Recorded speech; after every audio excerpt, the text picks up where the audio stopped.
Bismillahirrahmanirrahim. Class first year. Assalamu alaikum. I am Sir Yasir, your computer science teacher. Today we are going to discuss the next topic, which is called fetch, decode and execute cycle. Fetch, decode, execute cycle explains the working of a processor in a computer system. किसी भी computer system में जो processor होता है उसकी working को explain करने के लिए एक साइक्लिक प्रोसेस यूज़ होता है जिसे क्या कहा जाता है, fetch, decode, execute cycle. Basically a computer processor works in a cyclic form, कि वो साइक्लिक फॉर्म में काम करता है और इसके लिए जो वो प्रोसेस यूज़ करता है it is called fetch, decode, execute cycle. It is a cyclic process. ये साइक्लिक प्रोसेस है which describes the working of processor and processor registers.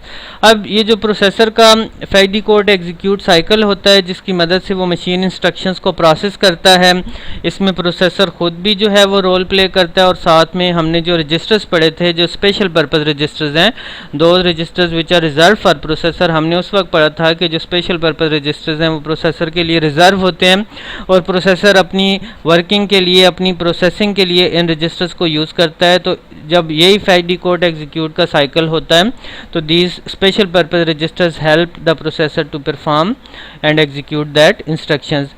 अब जो हमारे पास फैच, डिकोड, एग्जीक्यूट साइकिल होता है, basically it takes instructions from memory और input and output devices. आपके कंप्यूटर तक कोई भी इंस्ट्रक्शन है, कोई भी फाइल है, कोई भी डेटा है, वो या तो मेमोरी से आपके कंप्यूटर तक आता है या वो आप किसी इनपुट डिवाइस से अपने कंप्यूटर को इनपुट करवाते हैं. यानी आप कोई भी फाइल ओपन करते हैं तो वो मेमोरी हार्ड डिस्क से डेटा आ रहा होता है, कोई कीबोर्ड से इंस्ट्रक्शन देते हैं तो इनपुट डिवाइस से जा रही है, स्कैनर से दे रहे हैं इनपुट डिवाइस से जा रही है, जॉयस्टिक से दे रहे हैं, माइक्रोफोन से दे रहे हैं, इनपुट डिवाइस से इनपुट हो रही है. तो इंस्ट्रक्शंस जो है वो या तो मेमोरी से इनपुट होंगी, मेमोरी में हार्ड डिस्क हो सकती है, यूएसबी हो सकती है, मेमोरी कार्ड, सीडी एक्सेट्रा. तो इंस्ट्रक्शंस जब प्रोसेसर के पास जाती हैं फिर उन इंस्ट्रक्शंस को परफॉर्म करने के लिए according to their operands a cyclic process is use which is called fetch, decode, execute cycle. And it is a repeated process, कि ये प्रोसेस जो है ये रिपीट होता रहता है, कंटिन्यूसली रिपीट होता रहता है. और जैसे ही कंप्यूटर को आप बूट करते हैं, बूट मीन जब जैसे ही कंप्यूटर को आप ऑन करते हैं उस वक्त ये प्रोसेस स्टार्ट होता है और जब कंप्यूटर शट डाउन करते हैं तो ये प्रोसेस एंड होता है. यानी जितनी देर आपका कंप्यूटर ऑन होता है, बूटिंग से लेकर शट डाउन के दौरान आपके कंप्यूटर में ये प्रोसेस कंटिन्यूसली साइक्लिक फॉर्म में परफॉर्म होता रहता है और इंस्ट्रक्शंस को क्या करता है, एग्जीक्यूट करता है. अब ये जो आपका साइक्लिक प्रोसेस है, बेसिकली इसके 3 स्टेप्स हैं, फैच, डिकोड एंड एग्जीक्यूट, लेकिन सम टाइम हम 4 स्टेप स्टोर भी यूज़ करते हैं. अब फैच इन शॉर्ट क्या होता है, fetch the instruction from memory. अब पहला जो प्रोसेस होता है इसका वो होता है फैच द इंस्ट्रक्शन, के इंस्ट्रक्शन को मेमोरी से लेके आता है प्रोसेसर के पास. फिर दूसरा स्टेप होता है डिकोड, जिसमें उस इंस्ट्रक्शन को ओपन किया जाता है कि इस इंस्ट्रक्शन के ऊपर क्या वर्किंग परफॉर्म करनी है. और फिर थर्ड स्टेप होता है एग्जीक्यूट. एग्जीक्यूट में उसकी जो इंस्ट्रक्शंस होती हैं उनके मुताबिक उसे एग्जीक्यूट किया जाता है और उसके बाद या तो वो स्टोर हो जाता है रिजल्ट ऑन अ मेमोरी या आपकी आउटपुट डिवाइसेस के ऊपर डिस्प्ले हो जाता है. तो one by one in steps को डिटेल के साथ देखते हैं. The first step is called fetch the instruction. अब पहला काम ये होता है प्रोसेसर मेमोरी से इंस्ट्रक्शन को फैच करता है. फैचिंग is the process to get an instruction from memory and transfer it to the processor. Memory से प्रोसेसर तक इंस्ट्रक्शन को लाने का जो प्रोसेस होता है उसे क्या कहते हैं, फैच कहते हैं. यानी पहले आपकी इंस्ट्रक्शन हार्ड डिस्क से रैम में आती है, फिर रैम से वो कैशेस से होती हुई आपके प्रोसेसर तक आती है. तो रैम से प्रोसेसर तक जब इंस्ट्रक्शन आती है इस प्रोसेस को फैच कहते हैं. Fetching the instruction is the process of transferring an instruction from computer memory to processor. जाहिर है वो इंस्ट्रक्शन प्रोसेसर के पास आएगी तो वो उसके ऊपर वर्किंग करेगा. अब प्रोसेसर इस इंस्ट्रक्शन को फैच कैसे करता है, that instruction is fetch bye memory address. इस इंस्ट्रक्शन को उसके एड्रेस की मदद से जो है वो फैच किया जाता है. कल हमने टाइप्स ऑफ बसेस पढ़ी थी, उसमें हमने एड्रेस बस पढ़ी थी कि जब इंस्ट्रक्शन रैम के अंदर आती है साथ उसका एड्रेस भी आता है कि वो किस लोकेशन से आती है और वो एड्रेस आपकी प्रोग्राम काउंटर रजिस्टर या पीसी के अंदर स्टोर होता है. हमने बोला था कि इस साइक्लिक प्रोसेस में रजिस्टर्स जो है वो हेल्प करते हैं प्रोसेसर को. तो पीसी हमारे पास एक ऐसा रजिस्टर होता है जिसके पास नेक्स्ट इंस्ट्रक्शन जो प्रोसेसर ने एग्जीक्यूट करनी होती है उसका एड्रेस होता है. तो प्रोसेसर प्रोग्राम काउंटर रजिस्टर की मदद से इंस्ट्रक्शन को फैच करता है।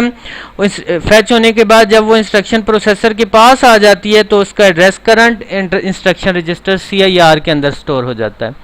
यानी प्रोसेसर जब वर्किंग स्टार्ट करता है वो प्रोग्राम काउंटर रजिस्टर को देखता है, उसके पास जो एड्रेस होता है, फिर उस एड्रेस से प्रोसेसर जो है वो मेमोरी से इंस्ट्रक्शन को लेके आता है। जब वो प्रोसेसर के अंदर इंस्ट्रक्शन आ जाती है तो उस इंस्ट्रक्शन का एड्रेस प्रोग्राम काउंटर के बजाय करंट इंस्ट्रक्शन में आ जाता है और प्रोग्राम काउंटर अपनी वैल्यू को इंक्रीमेंट कर देता है कि नेक्स्ट इंस्ट्रक्शन प्रोसेसर ने क्या एग्जीक्यूट करनी है।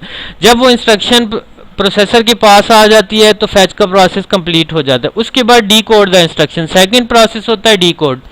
अब आगे इस चैप्टर में हम पढ़ेंगे इंस्ट्रक्शन के दो हिस्से होते हैं, एक उसका ऑपरेंड होता है, एक उसका ऑपरेटर होता है।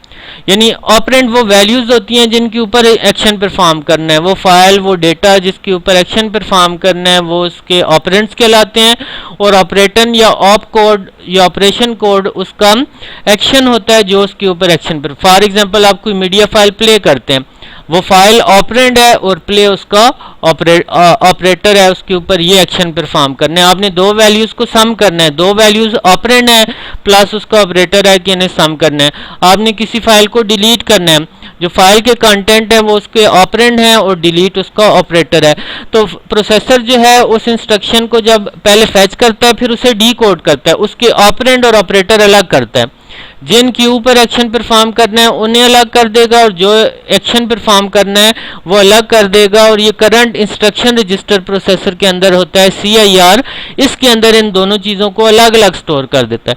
यानी फैच के बाद डी कोड होता है, इंस्ट्रक्शन डी कोड होती है, उसके ऑपरेंड और ऑपरेटर अलग होते हैं। उसके बाद थर्ड स्टेप है उसे कहते हैं एग्जीक्यूट।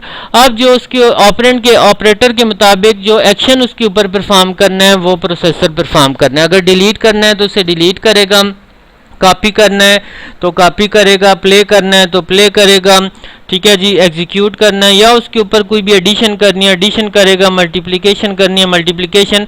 तो execution is the process in which an instruction is executed as it is directed. तो एक इंस्ट्रक्शन जो है जो उसकी डायरेक्शन होती है, इसके ऊपर क्या एक्शन परफॉर्म करना है वो अकॉर्डिंग टू दैट डायरेक्शन जो है वो आपकी एग्जीक्यूशन होती है। अब ये एग्जीक्यूशन होने के बाद जो है वो some time instruction is stored on memory. बाजू का जो इंस्ट्रक्शन है उसे आप दोबारा मेमोरी में स्टोर कर देते हैं। फॉर एग्जांपल कोई फाइल है उसमें चेंजेस करके आप दोबारा उसे सेव कर देते हैं, या उसे आप प्ले करते हैं तो वो आपकी आउटपुट डिवाइसेस के ऊपर, मॉनिटर के ऊपर या स्पीकर से उसकी साउंड आती है या प्रिंटर से प्रिंट आता है। तो इस तरह से फैच डिकोड एग्जीक्यूट साइकिल जो है वो साइक्लिक फॉर्म में चलता रहता है। सबसे पहले इंस्ट्रक्शन आपकी फैच होती है, वो प्रोसेसर तक आती है through memory, it is called फैचिंग। फिर उसकी डिकोड होती है, उसके ऑपरेटर और ऑपरेंड अलग होते हैं, और फिर उसकी एग्जीक्यूशन होती है according to operands it is executed. Execution के बाद फिर या तो वो स्टोर हो जाती है या वो आउटपुट डिवाइसेस की तरफ सेंड हो जाती है। Thank you.